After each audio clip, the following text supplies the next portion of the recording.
Hi, everyone, and welcome again to the Climate Dad, the podcast where we talk about and explain the news and science of climate change and the things that you can do, both as an individual and as part of an organization. I'm your host, Mike Smith, a father of two great kids and the founder of Aclymate, where we help businesses measure, reduce, report, and offset their footprint for an affordable price and without having to become a climate expert. Today, we'll be doing a discussion across a wide range of topics, including some of the basics of climate change, things known as RCPs or relative concentration pathways, what I like to call the rock and the hard place, a concept known as deadly heat, and national security. So buckle up. It should be a fun ride, and we'll be talking about a lot.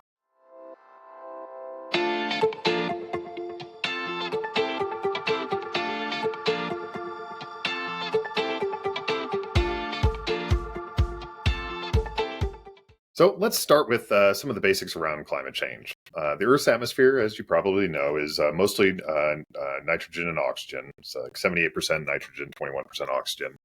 And there's about 1% that are these trace gases. And of those, one of the most significant is carbon dioxide. As we've all probably learned in our education, as humans and other animals, we inhale oxygen to convert fuel in our bodies into to energy. And as we then exhale carbon dioxide, thankfully, in the biosphere, the flip of that is also true, that plants inhale carbon dioxide and use that in the process of photosynthesis and exhale oxygen. And that's all been mostly in balance for many, many years. The concentrations of carbon dioxide in the atmosphere have gone up and down over the eons, sometimes being well over 1,000 parts per million, other times being significantly less. But in the late 19th century, a couple of scientists, one was a woman named Eunice Newton-Foote, another one was a guy named Svante Arrhenius, described about how carbon dioxide actually caused the gases that it was part of, like any sort of sample that included. This was known as radiative forcing, ultimately, which is that as infrared energy from the sun comes through the atmosphere, it's absorbed and retransmitted into the atmosphere by carbon dioxide, where other gases such as oxygen or nitrogen will allow that energy to just go ahead and pass through unimpeded. And so without carbon dioxide, the infrared energy from the sun would hit the surface of the planet and radiate back out into space mostly. Some of it would be warmed by the rocks.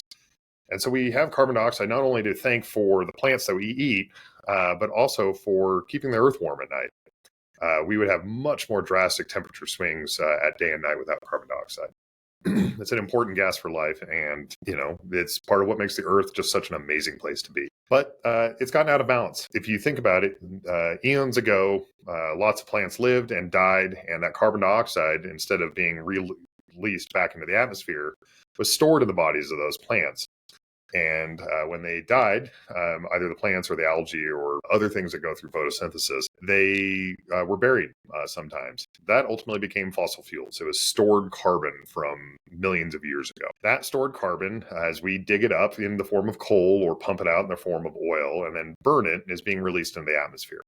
And so things that were in general balance for our atmosphere of living things has now become out of balance, because it's almost like we've taken things that were stored long away and decided to re-release it. And that's caused a high degree of human flourishing. We've had a lot of that release of energy has been what we've used to kind of build our civilization around. But there's a problem.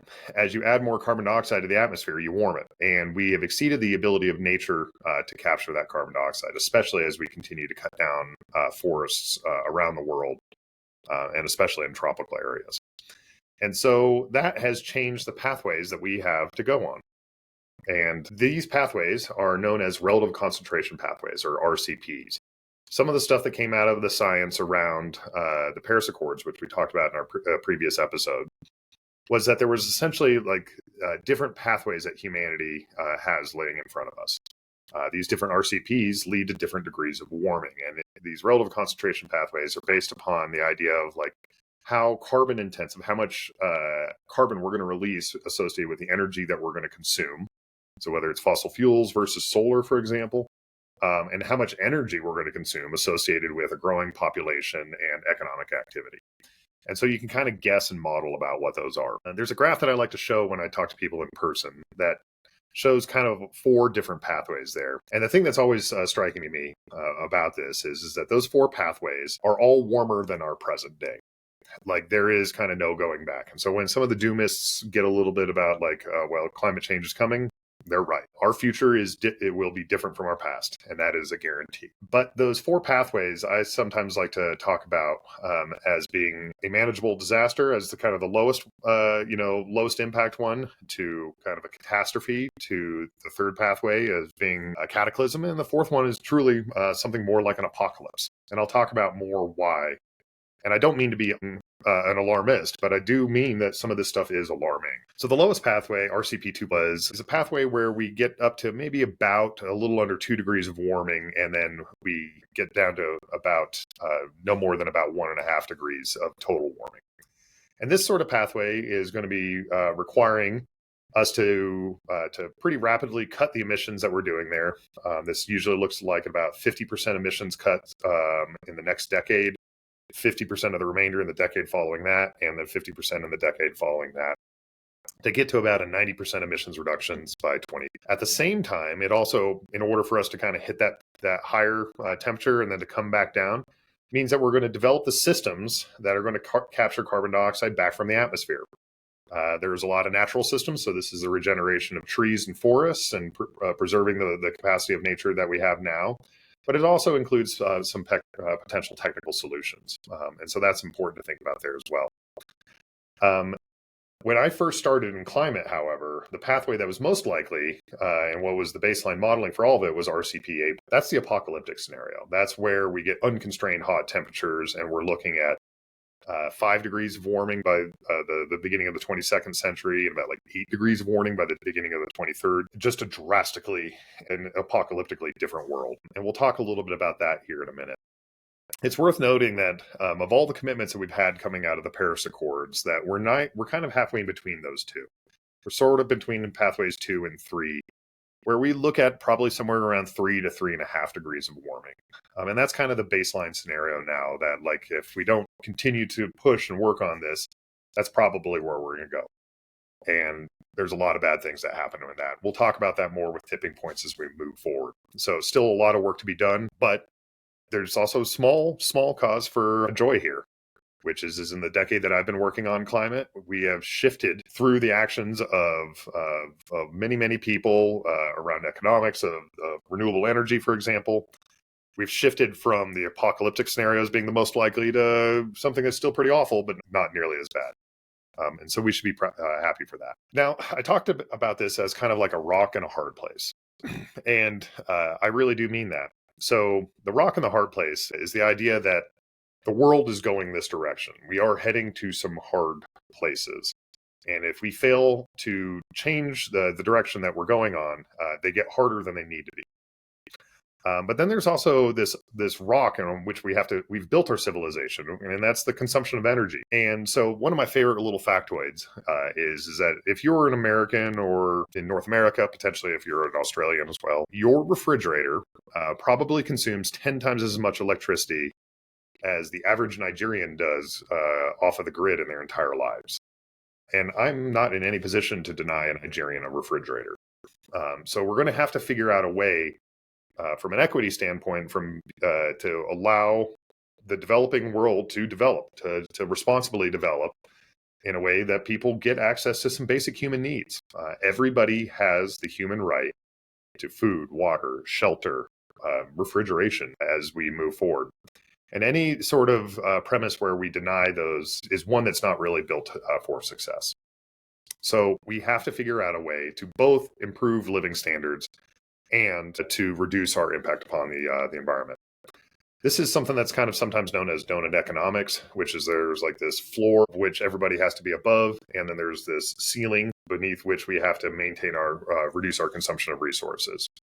And one of my favorite things to talk about sometimes is the idea of false choices. And so a lot of times what you'll see is like, well, we have to keep burning fossil fuels for human flourishing. Well, we're not really actually helping people flourish as much as we should be. The global middle class has grown quite significantly over the last 30 years, and that's a good thing. But failure to deal with climate change is actually the biggest impediment to human flourishing, not the other way around. And so we have to figure out a way to do that. So it's not a choice between we need to take care of the environment or take care of people, or we need to take care of the environment or have a flourishing economy. It's actually, we have to take care of the economy and take care of people in order to have a flourishing economy. And anybody that's not really internalizing that is not being serious about the problems that we face or about where the world needs to go. So that's one of the things I like to think about. There are some very deadly, serious consequences for us to be thinking about, though, should we fail to do the actions that we need to. A few years back, there was a paper that came out in Science Advances about the concept of heat in the Indian subcontinent. And it introduced some concepts that people hadn't really fully internalized. And if you want to read a good fictionalization of what is potentially to pass, I'd encourage you to look for the book, The Ministry for the Future by Kim Stanley Robinson. And pretty much what that book describes is what this paper said is a likely outcome. Within the Indian subcontinent, which is India, Bangladesh, and Pakistan, 1.75 billion people currently live. It's not known for being a cold place, but if you look at a map of it, most of the heat is kind of up in the Ganges River Valley in northern India. It's also where most of the agriculture and most of the economy and most of the population live within India as well. And so right now, about 15% of the Indian subcontinent, of those three countries, the population experiences some sort of form of extreme heat every year. That is extreme. This kind of extreme heat is the sort of thing where you're really not doing physical activity outside. Yeah, if you aren't inside in air conditioning, you need to be sitting in the shade, drinking water, just really like taking it easy. Sensitive groups are going to have some real health problems. In an RCP 8.5, that kind of apocalyptic scenario, that goes to from 15% of the population to over 75% of the population. Over 1 billion people every year would be subject to extreme heat. Okay, well, that's livable. It doesn't sound awesome. Where would you live there? So you have to start thinking about like what would happen if you lived in a scenario there. But it also introduces the concept known as deadly heat. And deadly heat is something that we're really not super familiar with as humans, but it's coming increasingly to pass. And so deadly heat is the idea is that the combination of temperature and dew point is so high that in order for water to evaporate, it's above about 98 degrees Fahrenheit or about 35 degrees Celsius. And that's a pretty scary sort of thing, because what that means is that even the healthiest bodies cannot cool themselves through sweat. It doesn't matter how much water you drink. It doesn't matter if you're sitting in the shade or if you have a fan on you. Sweating will not cool you off. You will continue to heat up. It essentially means that if you don't have air conditioning, like if the electricity should fail, there's a high likelihood that you could die. And the Ministry for the Future illustrates that. It's a pretty like gruesome sort of story about like people effectively being cooked alive by the environment that they live in. So I'd encourage you to give it a read. It's kind of a bit of a depressing view of where we could go there. And don't think of this as fiction either. We just last year in Lawrence, Kansas, a wet bulb temperature of 35 C. We saw that happen in Kansas. And so as a result, the heat index was 134 degrees Fahrenheit. That was deadly heat. Thankfully, there was minimal injuries associated with it. It didn't last super long. But this isn't just in India. This is also going to be happening in, for example, the Mississippi River Valley. And when you start thinking about that, that starts having like some pretty wide-ranging national security issues, things that we all need to be thinking about.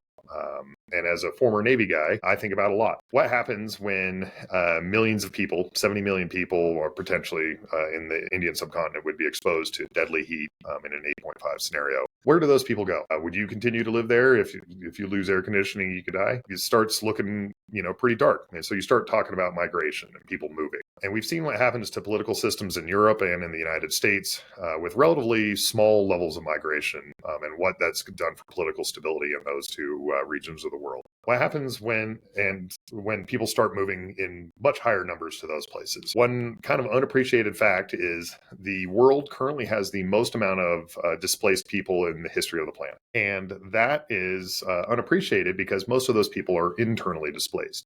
They've moved from one place in a country to another place in a country.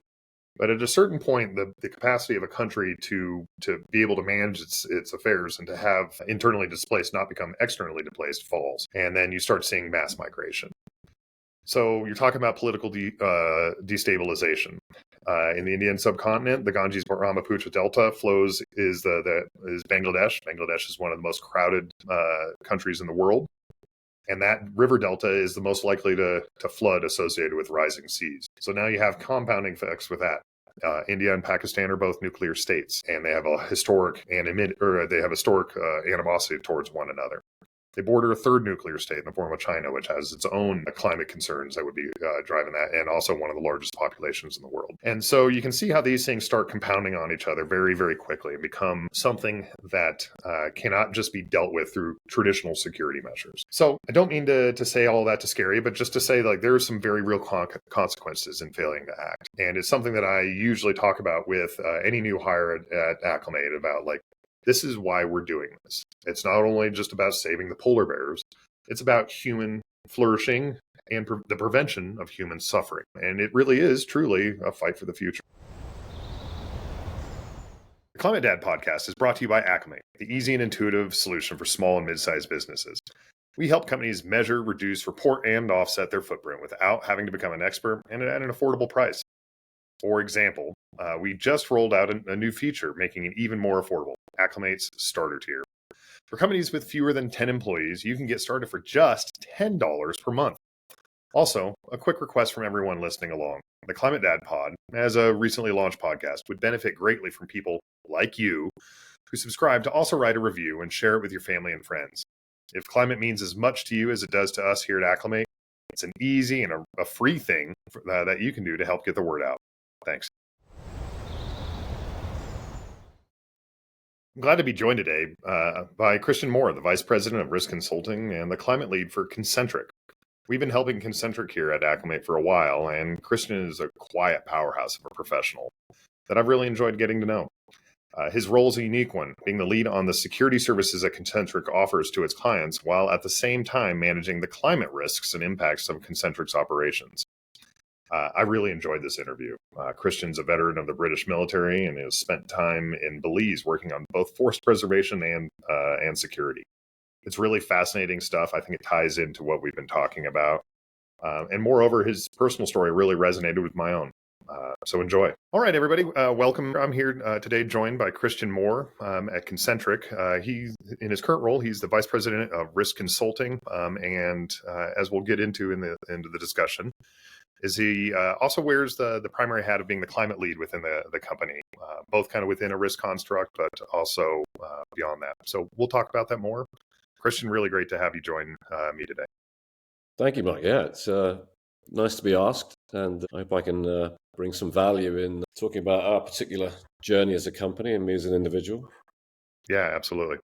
So, the first question is, could you tell me just a little bit more about who you are?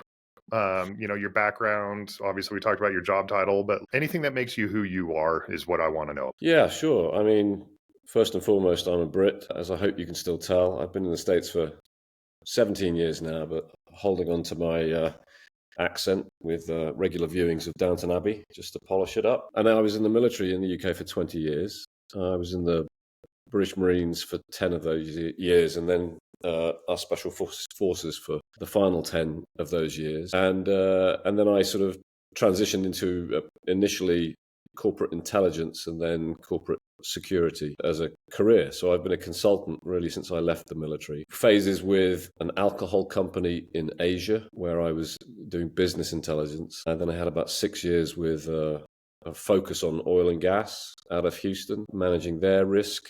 And then when I moved up to Seattle and discovered Concentric, I have a focus there on private, family, and corporate risk management. And yeah, I think that's 37 years since I was 19 of thinking about risk in one way or another.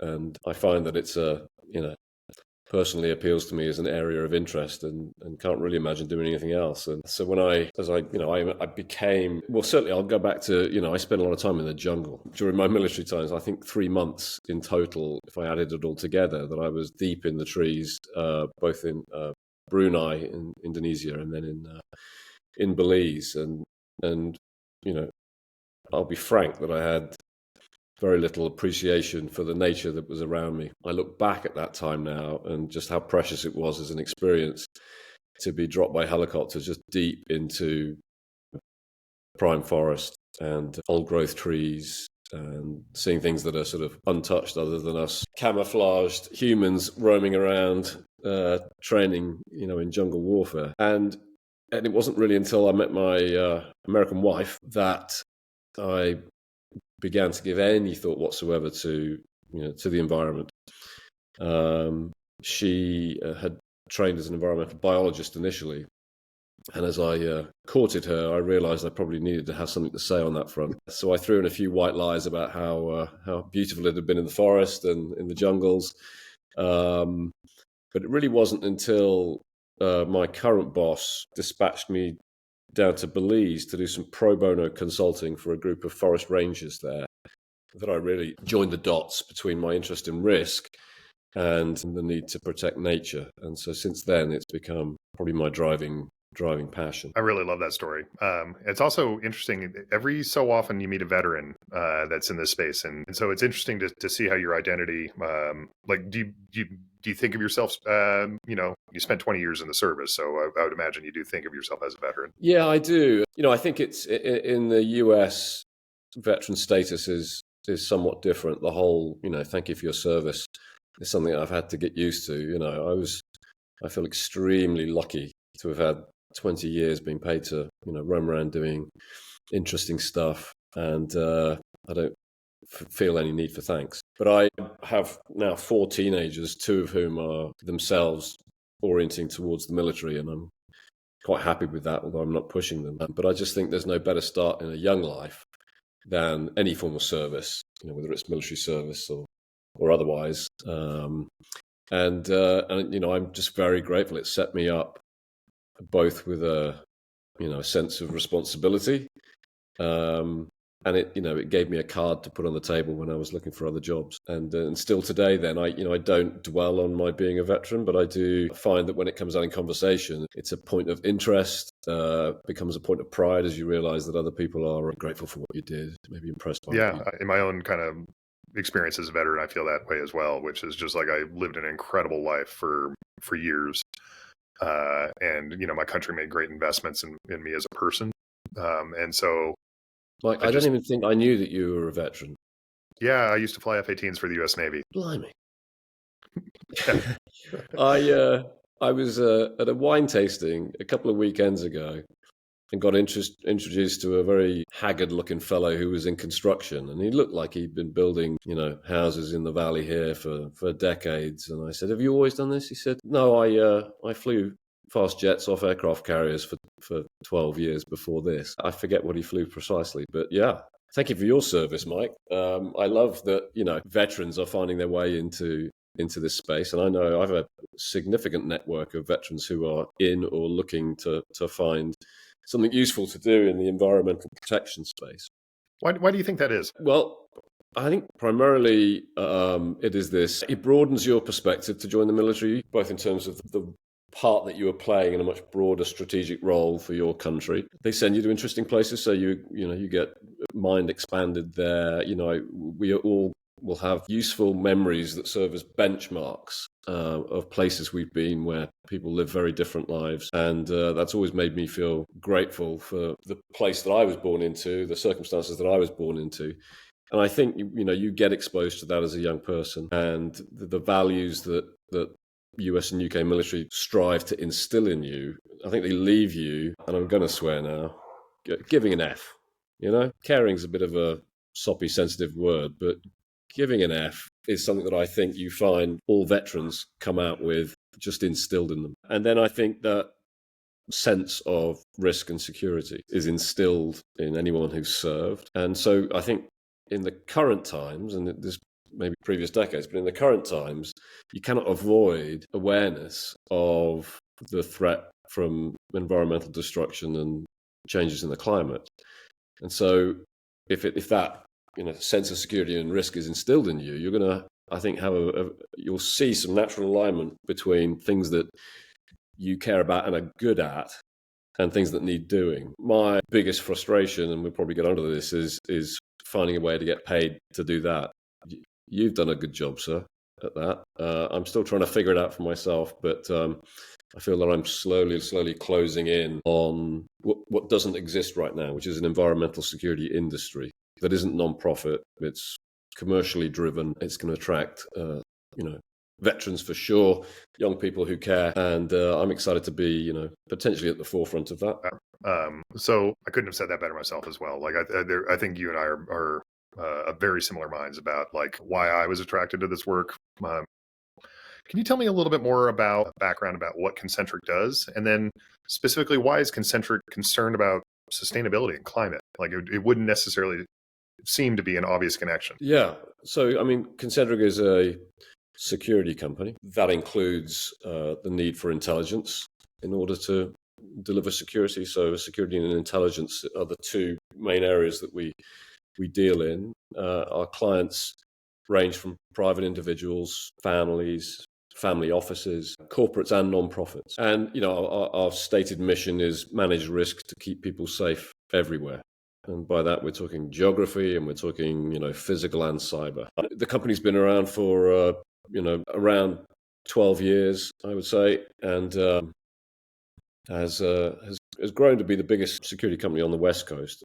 I think it was 20 when our founder, Roderick Jones, who also happens to be a Brit, residing in San Francisco. He himself was a former special branch police officer in the UK. He just, through sitting at a dinner in London next to someone from the Police High Commission, came up with this opportunity for Concentric. Have a look at what these rangers in Belize were doing in the Chicabal National Park, which is one of the biggest in Belize, and it's on the border with Guatemala. And they had a lot of cross-border incursions into that national park for illegal logging, gold mining, illegal wildlife trade. So that was fascinating for me to go back into the trees, as we used to call it. And I spent a week with the rangers there, up there on the border.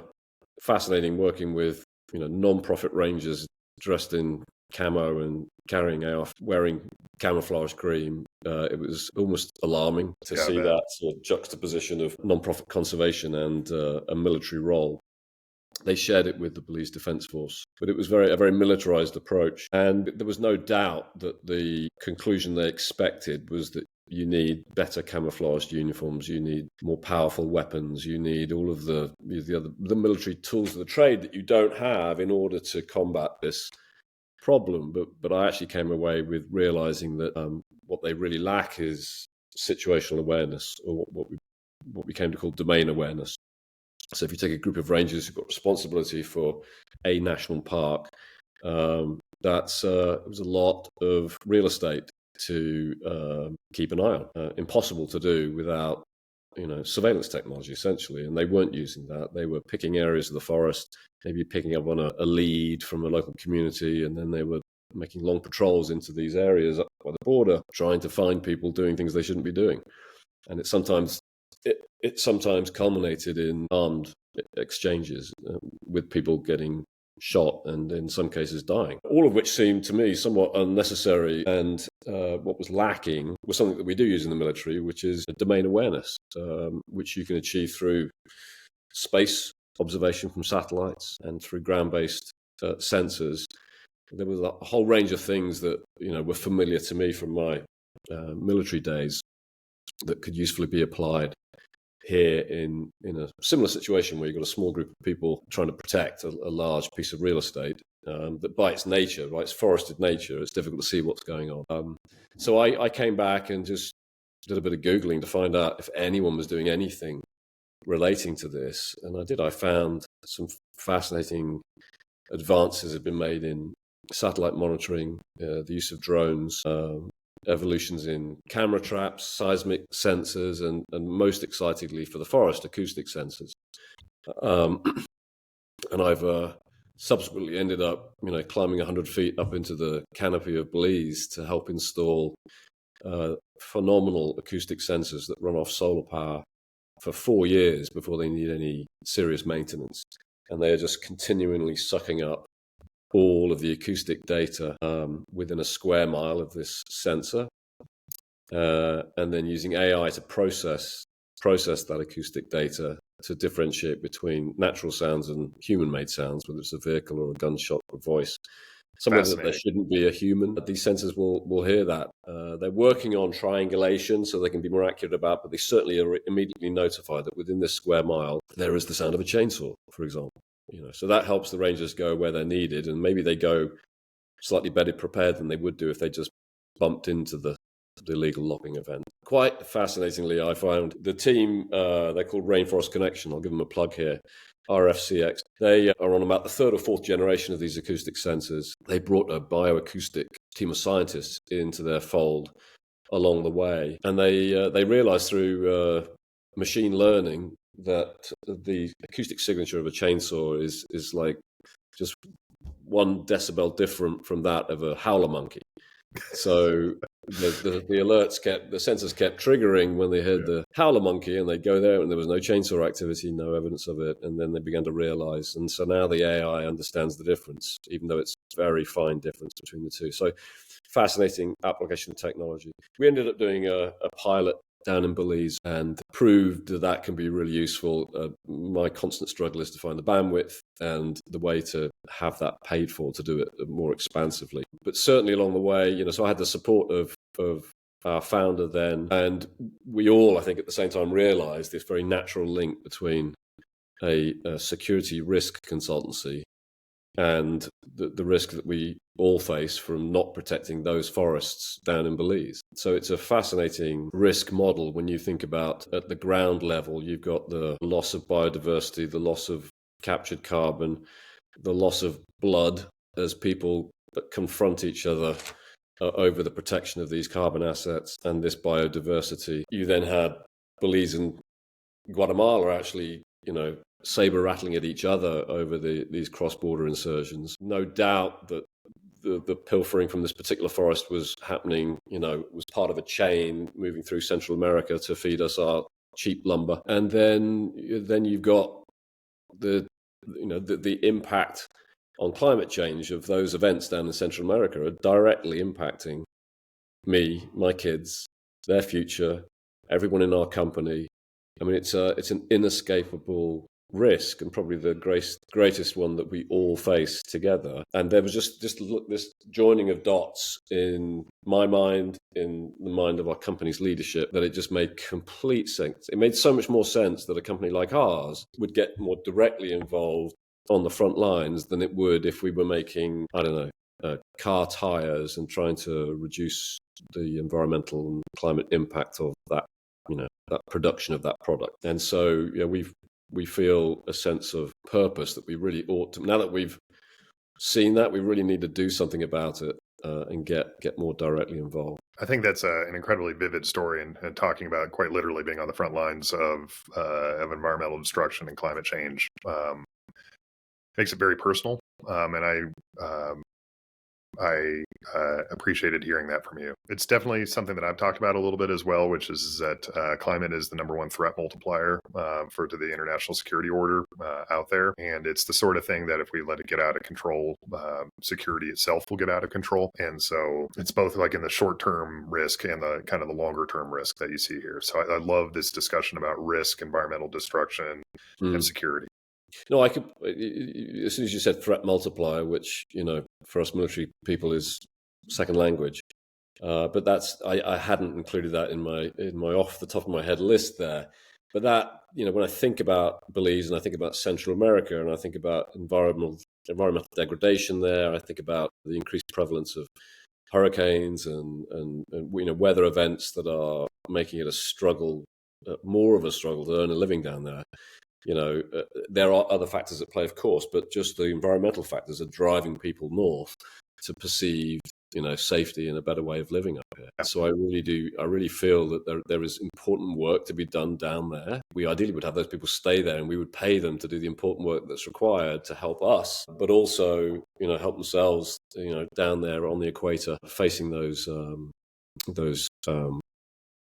the most direct impacts, the earliest impacts, I think, of climate change. So there's something in that, I think, that I'm striving towards. The big question is, where do you find the money to fund all this? Sure. Well, let's talk about that a little bit. So, this is, it's an internal project here. It sounds like, if I had to guess here, the person that usually brings up that there's a problem gets tasked to be the one to solve it. Yes. So it sounds like that's kind of how you got to this. How did you deal with this internally? How did you convince leadership and other, of your colleagues to work on this? Well, I mean, the origin story of Concentric doing anything around sustainability was not that experience in Belize. Just prior to that, and very conveniently, our number one client, which is a family office, the principal of that family was taking a significant interest in climate and had written a book that was going to be his entry into the discussion on climate. And the family office reached out to all vendors to just a sort of a finger in the air to see what, if anything, was being done by vendors to the family to around sustainability. And so the literal question to our leadership was, what does green security look like? And I, at the time, my title was Director of Special Projects, and I'd just come back from Belize, in order to secure the attention of my wife, had become a faux tree hugger. And so for all those reasons, it came to me to answer that question. What does green security look like for this company? And, so there was buy-in from the top at the outset. We needed to answer that question, and we did it through joining the Green Business Bureau, which I believe is now called the Green Business Benchmark, and working through their platform to identify opportunities for us to reduce our environmental footprint, office recycling, composting, low energy lighting, power strips, a volunteer day, all sorts of initiatives that you could complete in return for points and elevate up through their tiered structure. So we're actually, 5 years later, a platinum member of the Green Business Benchmark. We're also on the Members Advisory Council. We were one of their earlier sign-ups, and I started asking lots of difficult questions like, do you guys do anything around carbon, for example? And they didn't. So I was invited to join the Members Advisory Council, and there are 10 companies that have a representative on that. We meet quarterly, and they now have a carbon component to being a green business within the Green Business Benchmark. So, but prior to that, I identified that we're covering the environmental impact of the company through GBB, but we're not addressing the carbon footprint. And again, 5 years ago, that was, even the use of the term carbon footprint to leadership met with quizzical looks. But one of the earlier movers on this was Amazon, and they established, along with the non-profit, must not blank on this, Global Optimism, led by Christina Figueira, who was the architect of the Paris Climate Agreement. She got together with Jeff Bezos, and they established the Climate Pledge. We, I think, were the two signatory. I think they're up to 500 or 600 now. The sports arena in Seattle is now Climate Pledge Arena, and actually, my water bottle here. There you go. Made by our local company, MIR, M-I-I-R, who presented at a recent Climate Pledge gathering. They make water bottles and other liquid containers using half as much metal as the typical product, and they are signatories. So we signed the Climate Pledge, which is essentially you commit to accounting for your carbon footprint, reducing where you can, offsetting with high-quality offsets, the unavoidable emissions, and then reporting all of that publicly. We've done everything except publicly reporting, but we're doing that this year for the first time. We have until 20, but our own goal is the end of 2020. We're definitely on track for that, and might even be able to accelerate it. But that the Climate Pledge was a perfect framework for us. I mean, happy to tell you that Amazon is one of our clients, and so there was a lot of alignment there, and that's been our vehicle for starting our carbon accounting journey, which of course led us to me talking to you, Mike. Gotcha. Okay, let's switch topics, or switch gears just slightly here, which is what do you find exciting about working on climate, or what do you think is a total headache? So I don't know whether you ever ejected from your jet, Mike. No, thankfully. I would be about an inch shorter if that had happened. So right. I'm glad to not have done that.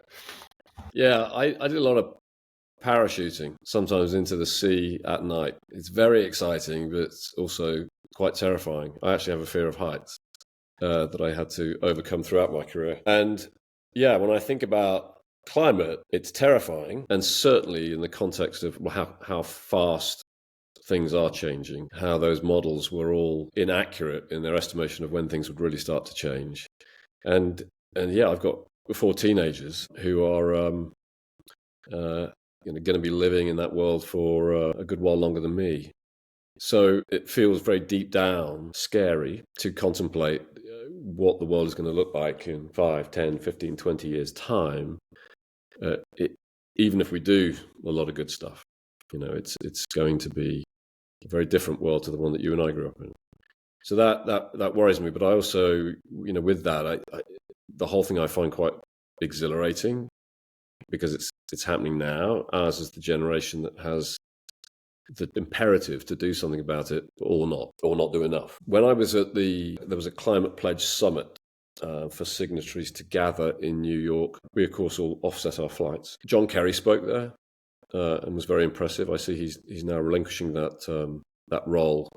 But the most impactful speaker for me was Jay Inslee, who's the governor of Washington State, and he made a point that really stuck in my head, and it was a quote from Winston Churchill in October 41, and he was talking to his old school, Marlborough School in the UK, and he referred to, what were they, 2 years into the Second World War, 3 years from its conclusion. But by then, he'd managed to get the Americans, support, and things were somewhat turning around from a backs to the wall situation. But he referred to, in his speech to these school kids, as these are great days, which surprised some people. It became a headline at the time. But what he meant was these are days of incredible significance and importance. And he went on to say, we are lucky to be a part of tackling these great challenges and in so doing reorienting the course of history, as they did with the Second World War and as we need to do with tackling climate change. So yeah, Jay Inslee left us with that. These are great days, scary but significant, and people like you and me, Mike, have the opportunity to be there at the pivotal moment, getting stuck in and turning things around if it's possible. Yeah, I love that. These are interesting times, but they're times of great import. In some ways, you could say that the next 20 years are potentially the most impactful in all of human history. Yeah. And so, yeah, I feel fortunate to be able to help to do my part to steer it the direction I think it needs to go. Churchill also said, never, ever, ever give up. It was in the same speech to these school kids, but of course the whole world heard it and they remember that quote in particular. But that I draw some strength from as I keep looking for the open door to getting more involved in the frontline work. I know it's there. I'm banging on all sorts of different doors, but I'll find the one that's open through not giving up. But yeah, exciting times. I think it was the IPCC said that every degree counts, every decision matters, and every year matters. Yeah. Oh, absolutely. And that's where we're at. What's something that you've learned about climate on this journey that you wish everybody knew? I mean, I've learned a heck of a lot for sure. I still defer to you on some of the technicalities of carbon accounting. Still can't fully get my head around Scope 3 emissions, but I figure I don't need to because you understand that. But I think it's the incredible power potential of technology to help us protect the natural world, because there just aren't enough boots on the ground to do it effectively. There never will be. The scale is going to be achieved through existing and fast evolving technology, sensor technology, space-based and ground-based. As I told you about those acoustic sensors, I mean, you're in this world, and it seemed apparent that you weren't aware of these acoustic sensors and what they can do, and I'm probably already out of date because it's so fast moving. It's really uplifting to, technology is clearly not the solution for everything, but I think in this particular case, when we're looking at environmental protection, it's staggering how much more we could be doing with existing technology that is progressing very fast. There are definitely within remote sensing, both as you talk about space-based acoustic sensors, et cetera, that is a rapidly evolving field, and it's certainly within the space of carbon offsets as well. It's also changing how we measure and verify carbon offset production. It's interesting. If you had 10 times the budget that you have now, what would you do differently? With 10 times the budget, apportion some decent percentage of that to novel ideas that are still in development that hopefully will derive future credits. Well, two companies specifically that I'm fascinated by. One is called Seaweed Generation. They are in the Caribbean. They've developed surface drones that are collecting sargassum before it lands on Caribbean beaches and creates a toxic atmosphere and ruins the local tourist industry. And they are scooping this up like a big surface fish. And when they get to a certain weight, the drone deep dives and takes it down below 1,000 feet, I think, which is where the seaweed, the air pockets are completely burst or just flattened to the point where they're no longer buoyant. And then they release this sargassum, and instead of landing on a beach, it lands on the seabed and gets eaten by fish. And they film it. The whole thing is filmed with cameras. So they're still in the prototype stage, and I've spoken with them directly. And buying an offset from them is more expensive than it is buying from forest protection in Brazil, which we currently do. But I've had more money, I would definitely place more bets on companies like that. The other one is you may have heard of Running Tide, and actually I was aware of them a couple of years ago. They were seeding lines in the ocean with sugar kelp. And then when the lines with sensors on them got to a certain weight, with the kelp, of course, it grows through sucking, to some extent, through sucking carbon out of the atmosphere. Very quantifiable. And then they would sink this line, similar to the seaweed generation, they'd sink this kelp to the floor for seafood.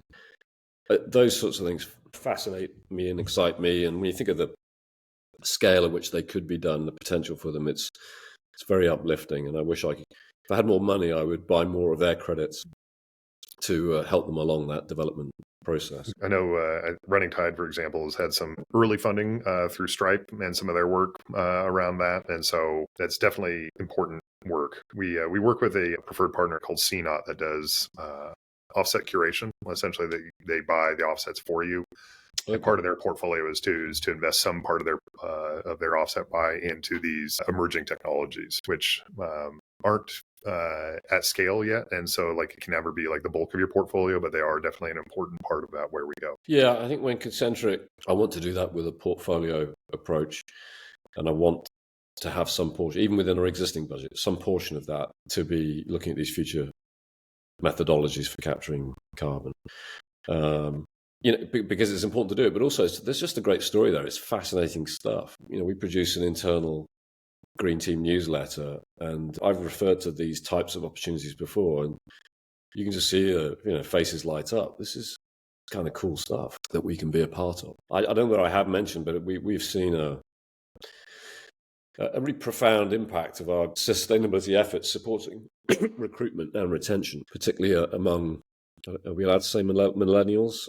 I think so. But plenty of young people that I work with on my green team, part of their continuing desire to work for Concentric is that, they've seen on our website before they were recruited that we're talking about the things that we do, and then they get here and find we're actually doing them, and that they can be a part of that. We've had great feedback from our HR team that it's one of the things they ask about the most. And then I feel it, within our green team and broader interest from the company when we brief out that they like belonging to a company that is involved in this and involved in a way that is genuine and as far from greenwashing as we can possibly get. 100%. Would you say that it's helped you with employee retention? Absolutely, for the same reason. And because it's certainly in our space, there aren't many other companies who are thinking this way. We're not aware of any other medium-sized consultancies that have done what we've done. But we make a fair bit of noise about it in marketing. I like to think that it helps generate interest and maybe new business, but we also would love it if all of our competitors did something themselves. That's how we're going to unlock the full potential of business to tackle this problem. All right, last question. If you were going to write a book, what would it be about? So you'll be surprised. I've written 2 books.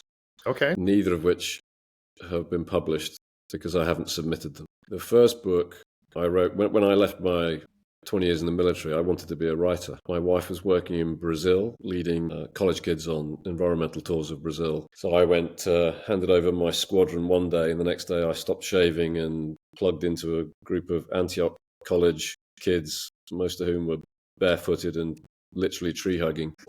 And I went from, commanding a special forces squadron to roaming around Brazil with a bunch of college kids and also trying to write my first book. So I had a period of about 6 months where I tried to write a book. I did complete it and went through various edits.